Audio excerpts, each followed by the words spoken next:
the aforementioned top Republican on the House Foreign Affairs Committee, Texas Congressman Michael McCaul. Congressman, good to have you here today. So everybody watched as the top brass in our military took some tough questions from folks on the Hill, and now you're continuing to pursue the investigation into what happened. Why is it so important that we do that, in your opinion?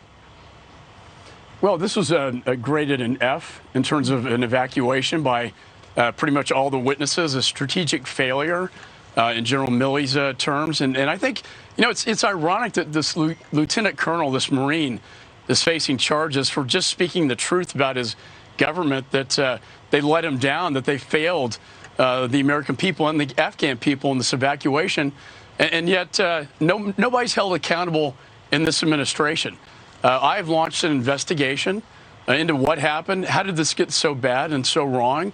We have an active investigation going on. I hope the chairman will work with me on that. We have a procedural privilege that's been used for 150 years, basically calling for it's a resolution of inquiry to start an active investigation bipartisan. And we'll see if Nancy Pelosi and the chairman agreed to do this.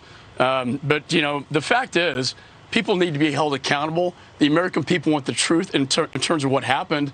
And we had hundreds of Americans left behind, our partners left behind, thousands of green holders left behind, and our Afghan partners who risked their lives are now probably going to be executed. Yeah, I mean, that's the problem. You know, you have a fast-moving situation evolving on the ground now as a result of these actions. So you have to understand what we did in order to, you know, put something in place that would protect these individuals, get the ones out that are still there. I mean, the president assured everybody that he wasn't going to turn his back on the women of Afghanistan or the Americans who were stuck there. He said, "We will bring you home." Is that happening?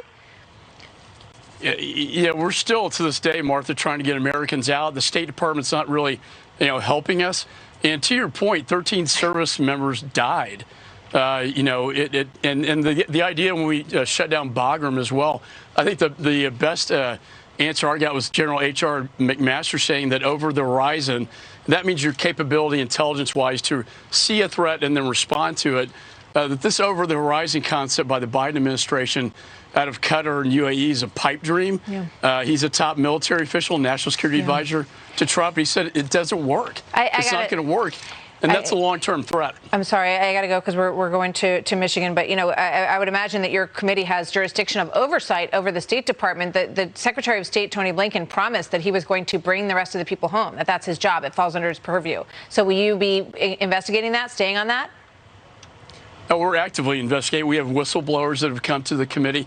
Right. We've requested documents. And so we will be conducting, as a primary jurisdiction of oversight, this investigation. He made that promise to those people, and as I said, it's under his purview, so we'll be watching really closely to see when and if that happens. Thank you very much, Congressman McCaul. Always good to see you, Thanks, sir. Martha.